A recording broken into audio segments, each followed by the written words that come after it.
മാധ്യമ പ്രവർത്തകരെ, മാപ്ര മാപ്ര എന്ന ഈ കളിയാക്കൽ വിളി എത്ര അർത്ഥപൂർണമാണെന്ന് ഈ ഏറ്റവും ഒടുവിലത്തെ സംഭവങ്ങൾ തെളിയിക്കും. ഇന്നും മാപ്പ് ചോദിക്കുക, ലേലു അല്ലു ലേലു അല്ലു ലേലു അല്ലു. മാപ്പ് ചോദിക്കുന്നത് മാതൃഭൂമിയാണ്. എന്താണ് മാപ്പ്? അത് ജെയിൻ യൂണിവേഴ്സിറ്റിയുടെ കൊച്ചിയിലെ സമ്മിറ്റ് പരസ്യം വാർത്തയാക്കിയതിൻ്റെ ഒരു കുറ്റബോധമല്ല, വായനക്കാർ പൂര തെറി വിളിച്ചപ്പോൾ, പല ഫോൺ കോളും വന്നപ്പോൾ ഒരു ക്ഷമാപണം, ഒരു തെറ്റുതിരുത്തൽ എന്നൊക്കെ പറഞ്ഞിട്ട് ഒരു കുറിപ്പ് മാതൃഭൂമിയുടെ 1-ാം പേജിൽ വന്നിട്ടുണ്ട്.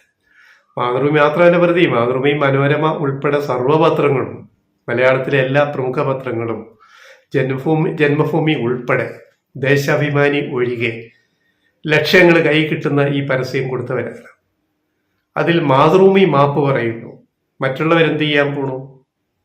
ഇതാണോ മാധ്യമ പത്ര ധർമ്മം എന്ന് പറയുന്നത്? ലേലു അല്ലു ലേലു അല്ലു. മാതൃഭൂമി വക വന്നിരിക്കുകയാണ് ലേലു അല്ലു മാപ്പ് ചോദിച്ചുകൊണ്ട്. അതായത് അവിടെ ഉരുണ്ട് കളിക്കുകയാണ്. അതായത് ക്ഷമാപണം 1-ാം പേജിൽ കൊടുത്തിട്ടുണ്ട്. അതിന്റെ തലക്കെട്ട് ഇങ്ങനെയാണ്: പ്രസിദ്ധീകരിച്ചത് പരസ്യമാണ് പ്രസിദ്ധീകരിച്ചത്. ഈ പ്രസിദ്ധീകരിച്ചത് പരസ്യമാണോ എന്ന് ഭൂതക്കണ്ണാടി വെച്ച് നോക്കണം. മാർക്കറ്റിംഗ് ഫീച്ചറാണോ? വാർത്തയായിട്ട് തോന്നിപ്പിക്കുന്ന രീതിയിലാണ് ഈ പരസ്യം കൊടുത്തിരിക്കുന്നത്. അതായത് പേപ്പർ കറൻസി നിരോധിച്ചു ഫെബ്രുവരി 1 മുതൽ.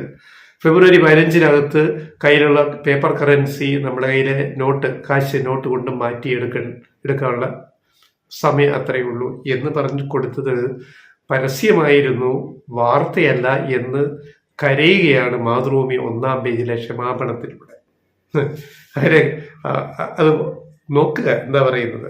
പ്രസിദ്ധീകരിച്ചത് പരസ്യം. 2025 ജനുവരി 24 വെള്ളിയാഴ്ച പുറത്തിറങ്ങിയ മാതൃഭൂമി പത്രത്തിൽ 2050 ലോകം എങ്ങനെ ആയിരിക്കും എന്ന ആശയത്തിലൂന്നി പ്രസിദ്ധപ്പെടുത്തിയ സാങ്കല്പിക ഉള്ളടക്കം ഉരുണ്ട് കളിക്കുകയാണ് മാതൃഭൂമി. ഉള്ളടക്കം ജെയിൻ യൂണിവേഴ്സിറ്റിയുടെ കൊച്ചിയിൽ നടക്കുന്ന സമ്മർ ഓഫ് ഫ്യൂച്ചർ പരിപാടിയുടെ പരസ്യമാണെന്ന് വ്യക്തമാക്കിയിരുന്നു. വായനക്കാരൻ കാണാത്തത് ഞങ്ങളുടെ കുറ്റമല്ല കേട്ടോ, നിങ്ങളെന്താ നോക്കാഞ്ഞത്? വ്യക്തമാക്കിയിരുന്നു. ഭൂതക്കണ്ണാടി വെച്ച് നോക്കണേ, ഈ വ്യക്തമാക്കിയത് മാർക്കറ്റിംഗ് ഫീച്ചറാണെന്ന്. എന്നാൽ വായനക്കാരിൽ ഇത് യഥാർത്ഥ വാർത്തയാണെന്ന തെറ്റിദ്ധാരണയുണ്ടാകാൻ ഇടയായതിൽ ഖേദിക്കുന്നു എന്ന് പറഞ്ഞാൽ അതൊന്നുകൂടി നമ്മൾ വായിച്ച് മനസ്സിലാക്കണം. പാപം വായനക്കാരെ വീണ്ടും വിഡ്ഢികളാക്കുക മാതൃഭൂമി. മനോരമ എല്ലാവരും ചെയ്തു.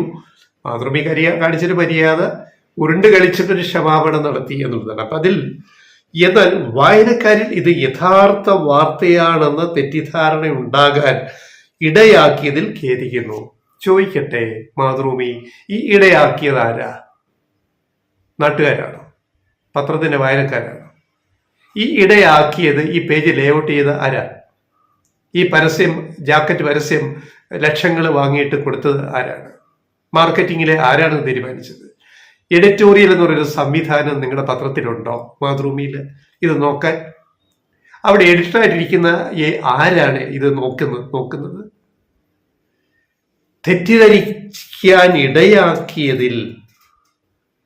തെറ്റിദ്ധാരണ ഉണ്ടാക്കാൻ ഇടയാക്കിയതിൽ ഖേദിക്കുന്നു.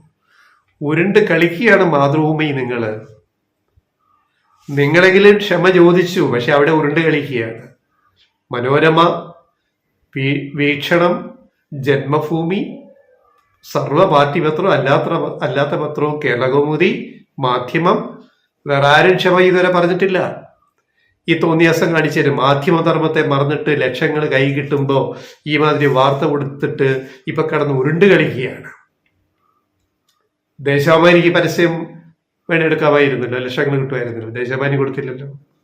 ജനയുഗം വരെ കൊടുത്തു. CPIയുടെ മുഖപത്രം ജനയുഗം വരെ. എന്താ ജനയുഗത്തിന്റെ മുതലാളിമാർക്ക് CPIക്ക് പറയാനുള്ളത്? ഇക്കാര്യത്തിൽ CPIയുടെ സംസ്ഥാന സെക്രട്ടറി ബിനോയ് വിശ്വത്തിന് എന്താ പറയാനുള്ളത്? കമാന്നൊരു അക്ഷരം ഇതിന് വേണ്ടിയിട്ടുണ്ടോ? വീക്ഷണത്തിന്റെ എഡിറ്റർ, കോൺഗ്രസിന്റെ മുഖപത്രം വീക്ഷണത്തിന്റെ എഡിറ്റർക്ക് എന്താ പറയാനുള്ളത്? പിന്നെ ഒരു ചാനലിലെ, മരമുറി ചാനലിലെ ഒരു പൊട്ടൻ ഈ ബുദ്ധിജീവികളെല്ലാം പൊട്ടന്മാരാണെന്ന് ഒരിക്കൽ കൂടി തെളിയിച്ചു. റിപ്പോർട്ടർ TVയിലെ പ്രധാന അവതാരകൻ, ഡോക്ടറേറ്റ് എടുത്ത ഗവേഷണം നടത്തിയ ഒരു പൊട്ടൻ ഇത് ഏറ്റെടുത്തിട്ട് പ്രഭാത ചർച്ച ഞങ്ങൾ ഇന്നലെ വിശദീകരിച്ചാണ്, കൂടുതൽ പറയുന്നില്ല. അപ്പോ റിപ്പോർട്ടർ ചാനലിലെ, മരമുറി ചാനലിന്റെ പ്രധാന അവതാരകനായ ആൾക്ക് വരെ ഇതൊരു അഡ്വർട്ടോറിയലാണ്, ഇത് വാർത്തയല്ല എന്ന് തോന്നാതെ പോയത് എന്തുകൊണ്ടാണെന്ന് മാതൃഭൂമിയും മനോരമയും മറ്റുള്ളവരും ഉത്തരം പറയേണ്ട കാര്യം.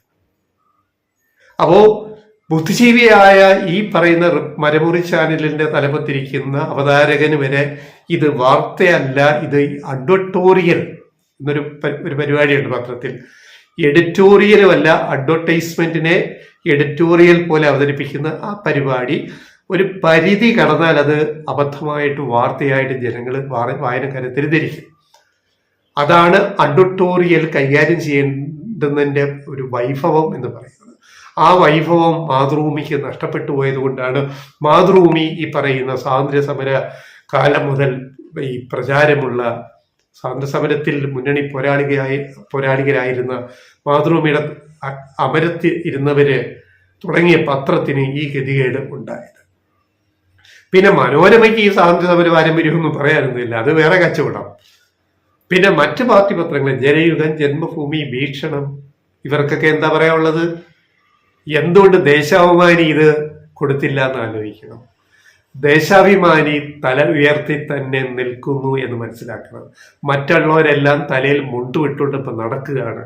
അതിൽ ആദ്യം മുണ്ട് തലയെ മൂടിയവനാണ്, ഉടുത്ത മുണ്ട് തലയെ മൂടിയവനാണ് മാതൃഭൂമി എന്ന് പറയുന്ന പ്രസ്ഥാനം ഇപ്പൊ ക്ഷമ പറഞ്ഞിരിക്കുന്നത്. ഈ എന്താ സർക്കുലേഷൻ കുറഞ്ഞു പോകുന്നത് പത്രങ്ങൾക്ക്? കാലം മാറി. മനോരമയുടെ സർക്കുലേഷൻ ഇപ്പൊ കൂട്ടി പറയുന്ന വല്ല കണക്കുകളും ഉണ്ടോ ABC-യില്? ഇല്ലല്ലോ. മാതൃഭൂമിയുടെ കണക്കുണ്ടോ? ഇല്ലല്ലോ. ഇപ്പോഴും കൃത്യമായ കണക്ക് പറയുന്ന ദേശാഭിമാനിയുടെ കണക്കുണ്ട്. ഓരോ വർഷം ഇത്ര സർക്കുലേഷൻ കൂടി എന്ന് ദേശാഭിമാനി പറയുന്നു. ഒരു കോപ്പി കൂടി എന്ന് മനോരമയ്ക്കോ മാതൃഭൂമിക്കോ പറയാൻ കഴിയുന്നുണ്ടോ? കേരളകൗമുദിക്ക് പറയാൻ കഴിയുന്നുണ്ടോ? മാധ്യമത്തിന് പറയാൻ കഴിയുന്നുണ്ടോ? ഈ കേരളത്തിൽ കോപ്പി കൂടുന്ന ഒരേ ഒരു പത്രം ദേശാഭിമാനിയാണ് എന്നത് ABC കണക്ക് വെച്ചിട്ട് ഞങ്ങൾ പറയുകയാണ്. ചോദ്യം ചെയ്യാവുന്ന ഒരു ചോദ്യം ചെയ്തോളൂ. വ്യക്തമായ കണക്ക് വെച്ചിട്ട് പറയാണ്, കോപ്പികൾ കൂടുന്ന ഏക പത്രം ദേശാഭിമാനിയാണ്. മാതൃഭൂമിക്കും മനോരമയ്ക്കും കേരളകൗമുദിക്കും മാധ്യമത്തിനും ജന്മഭൂമിക്കും മറ്റേ മറിച്ച് എല്ലാവർക്കും കോപ്പികൾ കുറയുകയാണ്. എന്തുകൊണ്ടാണ്? ഇതാണ് നമ്മൾ മലയാളികൾ ചർച്ച ചെയ്യേണ്ട വിഷയം. നിങ്ങളുടെ പോക്ക് ചവറ്റ് കുട്ടയിലേക്കാണെന്ന് മനോരമയും മാതൃഭൂമിയും തിരിച്ചറിയുക. ലക്ഷക്കണക്കിന് കോപ്പികളാ കുറഞ്ഞിരിക്കുന്നത് സർക്കുലേഷനിൽ വരിക്കാര്, മനോരമയ്ക്കും മാതൃഭൂമിക്കും. മനോരമയുടെയും മാതൃഭൂമിയുടെയും മാർക്കറ്റിങ്ങില് സർക്കുലേഷൻ ഇരിക്കുന്നവര് സ്വകാര്യമായിട്ട് പറയുന്നുണ്ട്, ധൂം താഴേക്ക് പോവുകയാണ് സർക്കുലേഷൻ ഓരോ വർഷവും. ഇതൊക്കെ അവർക്കറിയാം, മുതലാളിമാർക്കറിയാം ഇതൊക്കെ.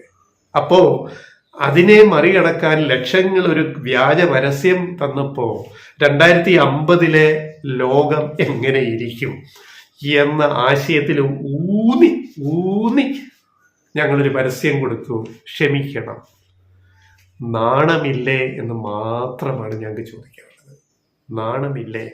ഇത് പൊളിച്ചടക്കിയത് ആരാണ്? സോഷ്യൽ മീഡിയയാണ്. ആ ഒരു കാര്യം കൂടി പറഞ്ഞിട്ട് വീഡിയോ അവസാനിപ്പിക്കാം. ഇത് പൊളിച്ചടക്കിയിട്ട് ഈ മാതൃഭൂമിയെ കൊണ്ട് മാപ്പ് പറയിച്ചത് ഇനി മറ്റുള്ളവര് മാപ്പ് പറയാതെ പറയേണ്ടി വരുന്നത്, പരസ്യമായിട്ട് പറയാതെ ഉള്ളിലിരുന്ന് പറഞ്ഞുകൊണ്ടിരിക്കുകയാണ് ഓരോ ഓഫീസിലും പത്ര ഓഫീസിലും. ഈ വാർത്ത കൊടുത്തവർ, ഈ പരസ്യം വാർത്തകൾ, ഈ പരസ്യം വാർത്തയാക്കി കൊടുത്തവർ, വാർത്ത രൂപേണ കൊടുത്തവർ. ഞങ്ങളെപ്പോലുള്ള സോഷ്യൽ മീഡിയ മാധ്യമങ്ങള്, ലെഫ്റ്റ് റൈറ്റ് വോയിസ് ഉൾപ്പെടെ, ഞങ്ങളുടെ ചാനൽ ഉൾപ്പെടെ സോഷ്യൽ മീഡിയ മാധ്യമങ്ങൾ ഇത് ഏറ്റെടുത്തുകൊണ്ടാണ് ഇപ്പോ ഈ മുഖ്യധാര മാധ്യമങ്ങൾ ഇങ്ങനെ മുട്ടുമടക്കേണ്ടി വന്നത് എന്ന കാര്യം മറന്നു പോകരുത്. നമ്മുടെ പ്രേക്ഷകർ മറന്നു പോകരുത്. നമ്മുടെ പവർ അതാണ്, ശക്തി എന്ന് പറയുന്നത് അതാണ്.